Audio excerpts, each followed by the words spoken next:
Um, Today I thought, we'll talk about sports entrepreneurship. And I know this slide doesn't talk at all about it, right? Like, this is talking about medicine.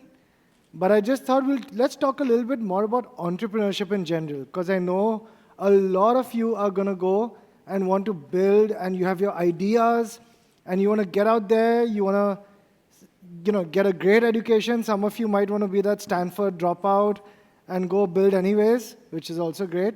That's your thing. But I would strongly encourage you to get a great education. But I think today I want to talk about generally about entrepreneurship. And no, this is not about medicine. This is not about pharma. I want to talk about how important it is to take a small idea from the West that I've heard before and think about, which is that build painkillers and not vitamins, right? What does that mean? How many of you do you take vitamins, like vitamin D or nutrients or protein shakes or supplements? All right. And how many of you have had an injury or a sickness or have had fever and have taken painkillers to get rid of it? Everyone, pretty much. Unfortunately, that's the truth, right? When you have a vitamin, if you don't have it for a few days or a month, what's going to happen? Nothing, right? It's not going to be great for you to not have it. It's going to be good for you to have.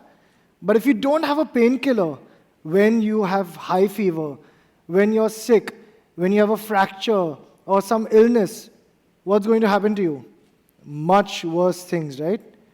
And so I think that's the concept I want you to take away. If you build something that people can't live without.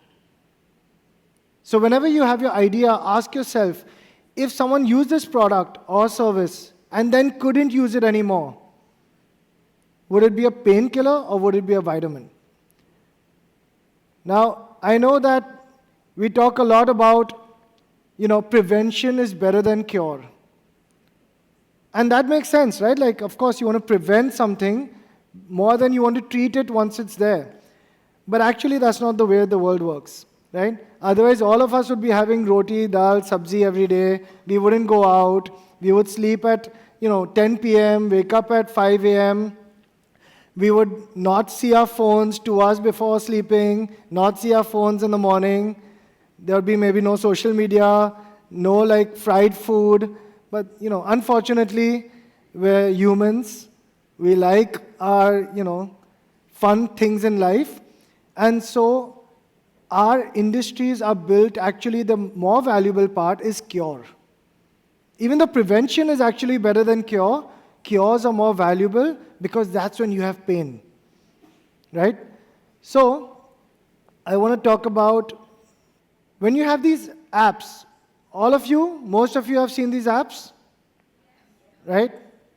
Has someone not seen any one of these apps? Meet me afterwards.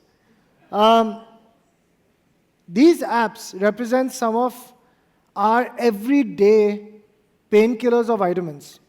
This is just an example, right? Now, there are some apps which are painkillers for me, and some apps which are vitamins for me. For example, I'm not cool enough to actually be on Discord anymore as much. I'm not cool enough to actually be on Snap and Insta all the time. I still come from a generation, unfortunately, where when I launched Dream 11, do you know what was the largest social media in India? Orkut. Look it up. All right? You won't know what that means. It's fine. It's been a while. And Google, for example, is something that's a painkiller for almost all of us, right? Google Search, Google Play Store, Android, Google Maps, Gmail.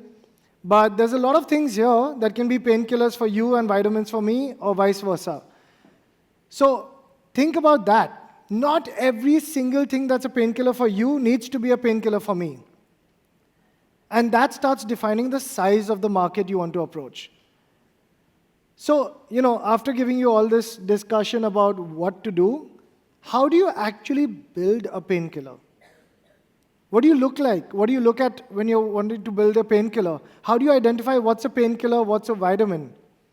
Well, I went back to reflect on our journey of building Dream 11. And I thought I'll share a little bit about it's been 16 years now. We started Dream 11 in 2008. So it's been a long time. And I thought I'll share a little bit about our journey, and maybe you could pick up some inspiration, some learnings from our 16 years to actually figure out when you want to build something yourself. What do you really stand for? Now, me and my co-founder, we were obsessed with fantasy sports, right? I'm a United fan. I know, okay. We'll talk about that later. Yes, thank you.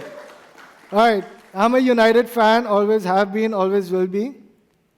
And despite the last about 12 years of pain after Sir Alex Ferguson left, we have some, good seeds today. But the team, when you build an idea, when you start something, it's all about the team. Your passion, your belief in something is something nobody can take away from you. No matter what you build, no matter how it goes, if you believe in something, hold on to that, because nobody else can replace that ever in your life. Teams are not built on putting the best people for the job together. Teams are built on chemistry. Teams are built on hard work. Teams are built on belief. And so team is where it all begins. You have to have a team that will just never stop believing in what you're doing. So me and my co-founder have been playing fantasy sports since like 2001.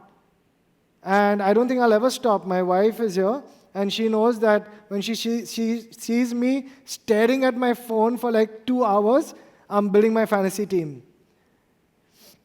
The other part is TAM, Total Addressable Audience Market. And what's your total addressable market? What does that mean? It means how many people can potentially use your product or service. Now, this is an underrated point, but very important when you're thinking about your idea. Because what happens is that if you build for a small market, your chance of failure increases substantially. And if you build for a large market, the chance of success increases. Why?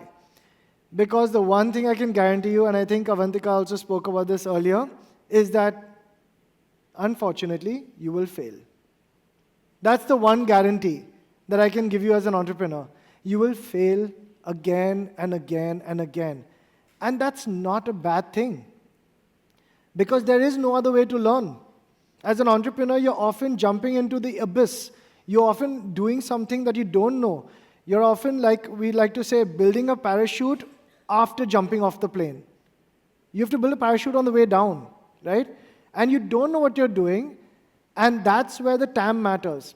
When Dream 11 launched, we launched in 2008, and we thought we were going to change the world, right? I had studied abroad for 6 years. Everyone played fantasy sports. I came to India, and IPL was launching in 2008.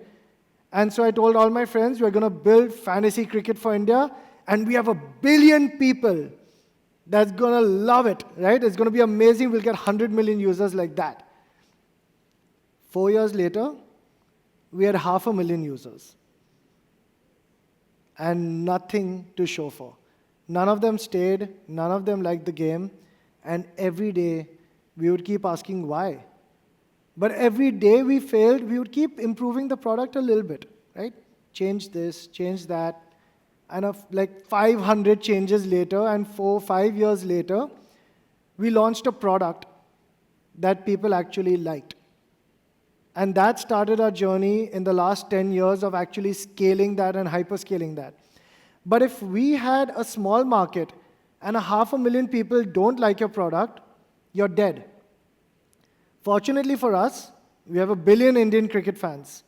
And so when 500,000 people didn't like our product, we still had a good size of 999 million people to target who we could say, look, now we have a better version of our product to give you. And then it started working. The next one would be time. And I like to say that it only takes a decade to build an overnight success. A lot of people think that Dream 11 or many other companies that you hear of, oh my God, like I just heard about it from my friend. Where did these guys come from? And they've become so big and it's amazing and they're so successful now.